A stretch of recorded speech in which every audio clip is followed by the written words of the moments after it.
Hello guys, this is the second part of the learning chess series that we're making, at the moment, and today I will try to show you some basic checkmates, So let me get to the analysis, and so now we will set up the position. So we will clear the board, and we will just, let's say we've got the white pieces, it doesn't really matter. Let's say we've got white pieces somewhere, queen and king.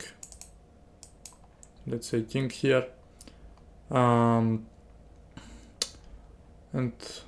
it's white to move, and we will load the position. So now we don't need the valuation and engine. What we need to do, okay, the engine says it's mate in 7.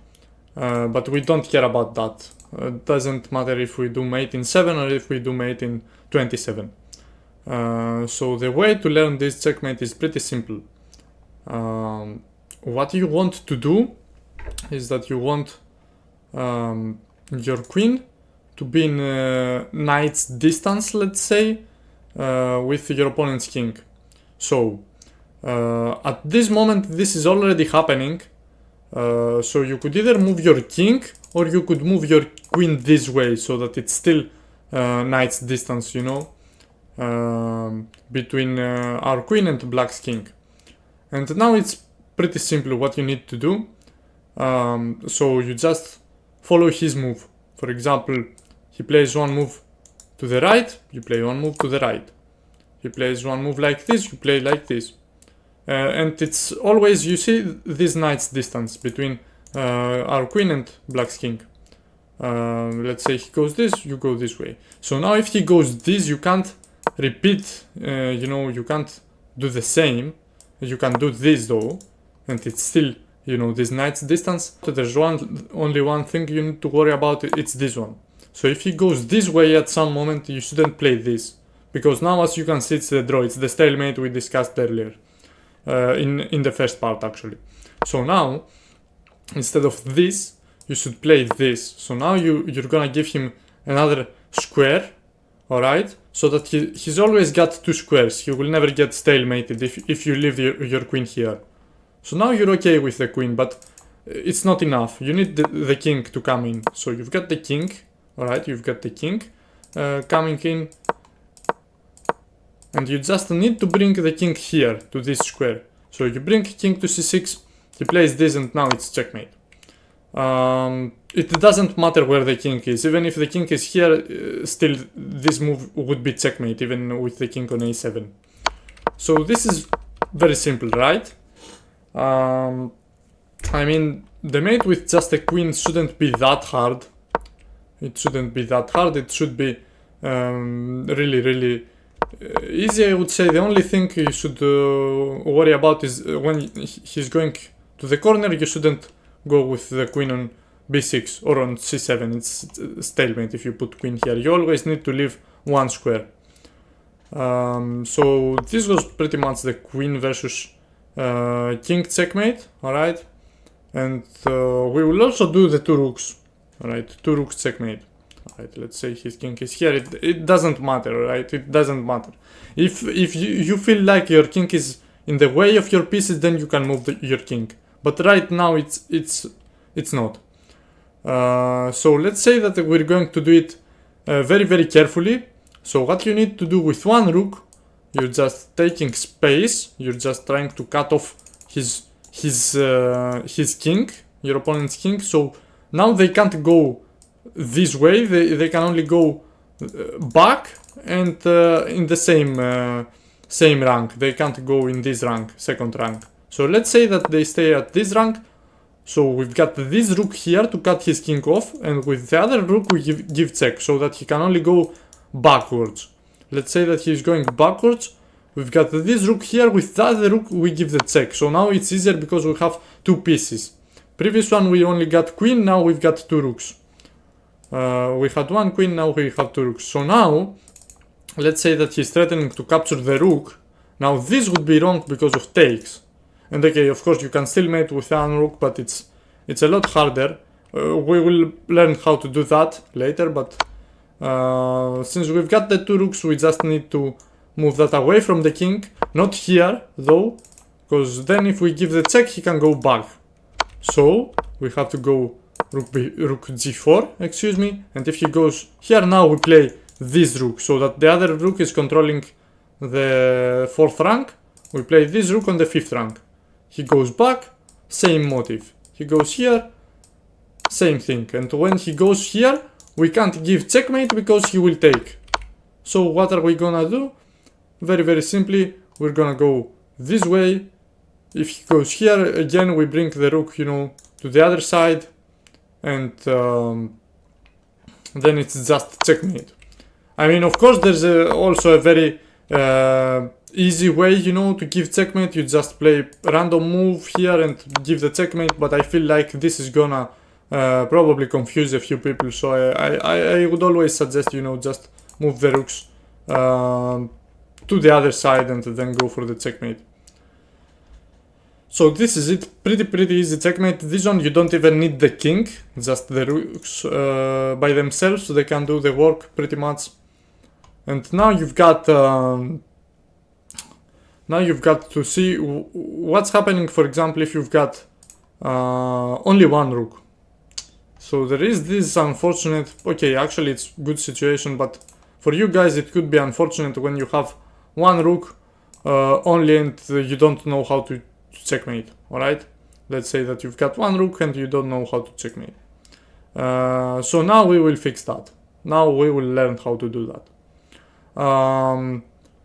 There are two ways to do it. One way, I feel like it's slightly easier, so I will show you the easier way, which is, for example, you want the kings to be like this, alright? But you want to be your turn, so that you will give the check and he will go back. So right now, if I do this, it's his turn. We don't want to do it right now. We just play random move with the rook, alright? If he goes this, then we have kings. We have the short opposition. This is called opposition. When the kings are in this square, it's called short opposition. If it's this one, it's called long opposition, because it's 3 squares, you know, between the kings. Now it's only 1 square. So we've got the short one, the long one. Now we need the short one. And now we can just give the check. He goes back. And we don't go here because we want white to have the opposition, not black. And we don't go here because we want to get this position with white to play, not black. So we're playing king e2. If he goes here, there's the check. But let's say that he goes here. So we're following him. We will follow him. And now he will either go back and we will push forward, or he will go here and we will push anyway. We will try to push him, you know, to the 5th rank. And then we keep doing the same. And when he reaches this, we just... he's threatening the rook, right? So we just go away with the rook. If he goes here, so on this move he can escape, then we don't play this move. Then again, random move, he goes this way, and we give the check. So you can pretty much get it right. It's this, so you go this way, alright, just move, another move. I mean, this is now, I guess it could even be boring. You should have probably learned that by now, I suppose. So he just goes this way. The only bad thing about this method is that it takes a lot of moves. So you have to be very careful about this one, because there's a rule that I will try to explain right after this one. So let's say that he goes here, here. We shouldn't reach 50 moves. Let's say random move. He goes here, again random move. Alright, this, and checkmate. So, guys, there's, as I said, there's a second way to mate with king and rook, and let's see it, alright? So in this method, we just want to cut off the king, you know, and if the king approaches the rook, then we also want to cut off the king on this side, let's say. So if the king goes here, then we do this. And now we have still we're still cutting off his king, even more. Previous it was, on the first move it was just on the A file, now it was C file previous move, and now it's on the D file. So the king can't go to the D file, the king can just go to this area. So we will try to make this area smaller. So let's say, for example, black moves his king this way, so we go here. If black moves his king even further back, then we do this, bring the king, and we do need to bring the king so that, for example, we can now bring the rook. So we're cutting the king even further. Now the space that the king can go to is even smaller. Let's say that black plays neutral move. We can also actually it's not neutral move, black is attacking the rook, so we can't really play, for example, king f2, let's say. I guess we have to play king d2 if we want to keep this rook here, cutting the king off. So if he moves this way, we do this. If black moves this way, then we bring the king even further, and then we do this again. So if this, same motive. If this, we still cut the king even further. So now black does have only this area to go to with his king. And I prefer to bring white's king from this side, so that the rook is not getting cut off, if we bring the king to this side. Because sometimes, for example, if we do this, then the king can escape. So I prefer that we can do this.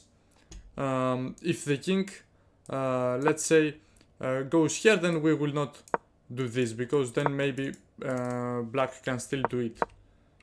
So we will still cut him off. I think this is simpler. If this, then this. This, king f5. We will try to bring the rook one square up.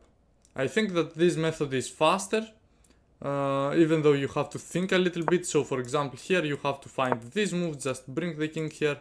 I think it's simple though. If you learn it, it's pretty simple. So now black's king does have only this 4 squares, only this space. Black will play. If black plays here, then we play rook f7, and he's got 2 squares. If black plays here, then we bring the king. This. At some moment he will have to go back. If king g8, king g6, and this checkmate. If king h7, then we can just play rook g6 here, king f6, this, king f7, this, and checkmate. So this is pretty simple. Of course, if we get, let's say that we get this position, for example, I will make it slightly harder for white. Let's say that we do this. So now it's white to move in the same position that it was black to move earlier. So here we had this position with black to move. He played this, and now it's checkmate. But let's say it's white to move in the same position, so that you can't really checkmate. If you live with the rook, there's king h6. But if you do it the other way, then there's no king h6. They have to go king h8, and then you checkmate. So you just play a random move on the 6th rank, and then you go for the checkmate. You're just losing a tempo so that you can give checkmate. I think this is very, very simple. And the reason why I like this move, I like this method more than the first one that I showed you, is that this one requires less moves. So we can easily avoid the 50 move rule, which says that 50 move rule says that if there are 50 moves played in a position without a player capturing a piece or moving a pawn, then the game is drawn. So for example, here we can't really capture anything because black doesn't have anything, obviously, and we can't move pawn because we have no pawns. So if we if we're not able to checkmate by move 50, then the game is over and the result is a draw. So you have to be very very careful not to play too many useless moves, otherwise it will be draw by 50 move rule. I hope I explained that well. If you still have any questions about this rule, please let me know in the comments. So guys, let's say that we have this position with one pawn and just the kings. So the side with the pawn could win if the pawn promotes, so that you will get a queen, and now you know how to mate with king and queen.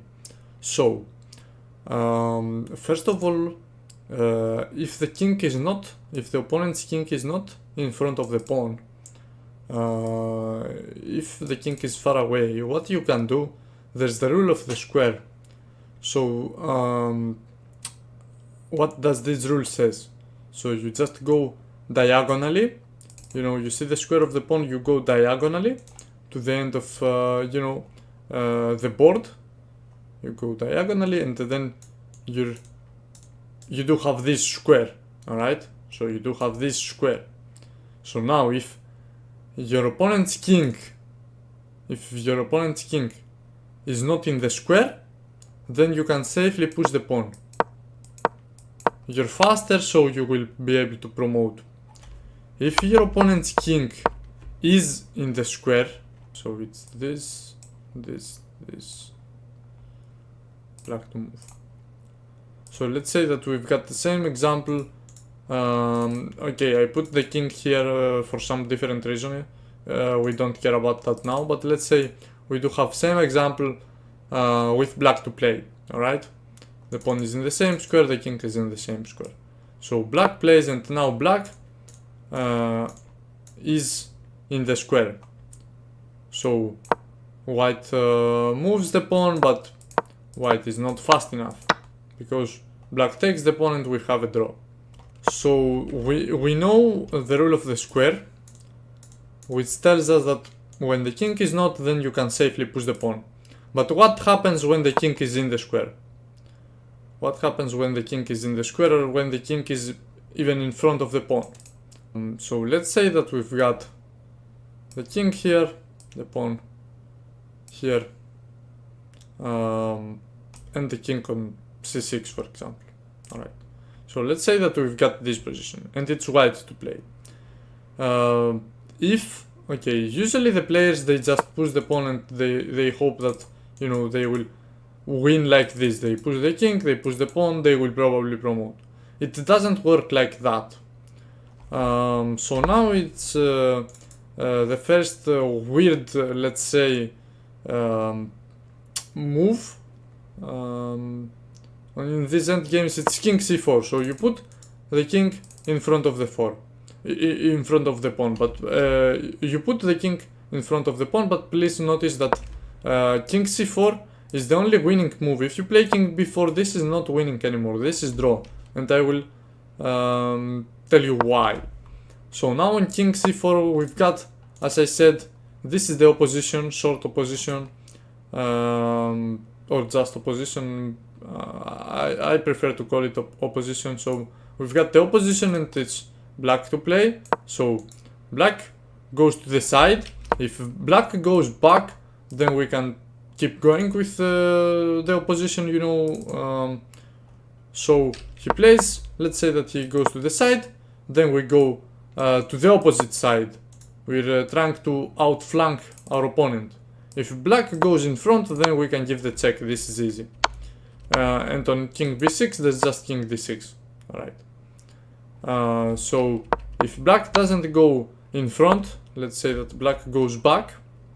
Let's say that black goes back this way, then we're still taking the opposition. If black goes this way, let's say, we can still play king c5. This is still winning, maybe king d6 is still winning, but the simplest move is this one. So on king c7 you've got the opposition. Alright, he has to do something. You go here, now you push the pawn. He goes here, now you push the pawn, and on king b8 you can just play king d7. When the king reaches this square, then the pawn can just promote. Your opponent cannot stop the pawn. Their opponent can't do anything because of check, and you promote. It's not stalemate, he's got this square. Alright. So this was it. Let's say that he defends with he goes here. He goes he goes here. We said this outflanking. Alright. He goes, I don't know, here, then c5, again outflanking.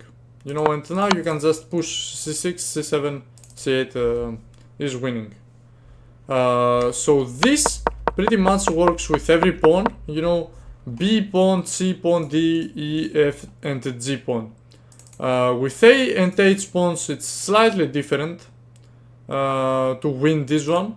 But before we saw A and H pawns, we also have to show the defense for black.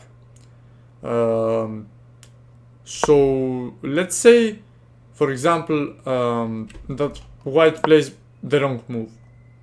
So the defense, okay, of course on king c4 there's no defense, white is winning. But on king b4, the right move is king b6. So on king b6 now black has the opposition. We can't really outflank black because he can just keep going this way. So what we need to do is that we need to play c4. So usually it's not too good when you have your opponent, your king, at the same rank, unless black's king is too far away, let's say. But when black's king is in front of then this is draw. You just go at the same file as the pawn. White pushes, still going the same file. If white goes here, then still going at the same file. If white tries to push, you're just going for the opposition again. Let's say white goes back and tries to do from this side, you're still going for the opposition. If white gets too far from the pawn, you can always go here and just back to this side. And let's say that white wants to push, still king in front of the pawn, and now you have to play at the same file as the pawn. Alright, so now let's say that white plays king b6. Black has to get the opposition, and now c7, black needs to get in front of the pawn. If white plays a random move, then black will get the pawn, so white has to play king c6, but black doesn't have any moves, and this leaves us with a stalemate, which is a draw, because black can't move the king. Here it's the king, on these squares it's the pawn, so the king doesn't have any moves, the game is over. But let's see what happens with A and H pawns. So we've got this position with white to move. I think, yeah, it's white to move, alright. So the rule of the square says that if white wants to push the pawn, then he's not in time because the king is in the square. So if we play the moves, you can see yourselves that this is a draw. So you shouldn't run with your pawn.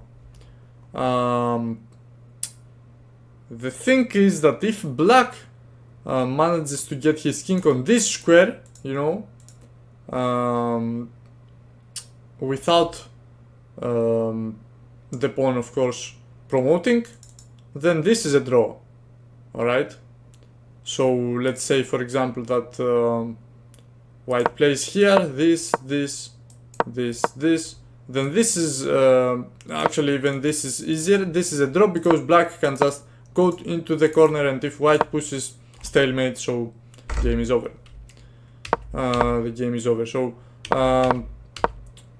if black reaches this square or even this, it's just a draw. But now this was even possible. Sometimes it's not possible. So winning plan for white is not to push. Winning plan for white is to go for, to prevent black's king from entering. So it's king c5 is even winning, but king b5 is the simplest, because black will play this, probably trying to get to this square, then we will do this. King d7, as I said, black doesn't, black shouldn't reach this square, otherwise this is a draw. For example, let's say that we allow this. So now black is not able to go here, but this is a draw because king c7, a6, and now white can't make any progress. If king b6, then there's this, and black's king will hide here. And if king a8, then there's king c7, and on a7 there's king c8, with a different stalemate, because white can't push the pawn, but white can't also get out with their king. So this is another stalemate. So white shouldn't allow king c8. White should have played king b7 here, and when king goes back, then you just push the pawn. Black can't do anything to stop it, and white will win. White will promote. So this is basically all the stuff you need to know about this pawn, this simple pawn endgames. So when you promote, now you know that you can mate with king and queen. You know how. I showed you earlier. Of course, you can also mate with the rook, but why would you do that? It's gonna take more moves, and you have to be more precise. This is better.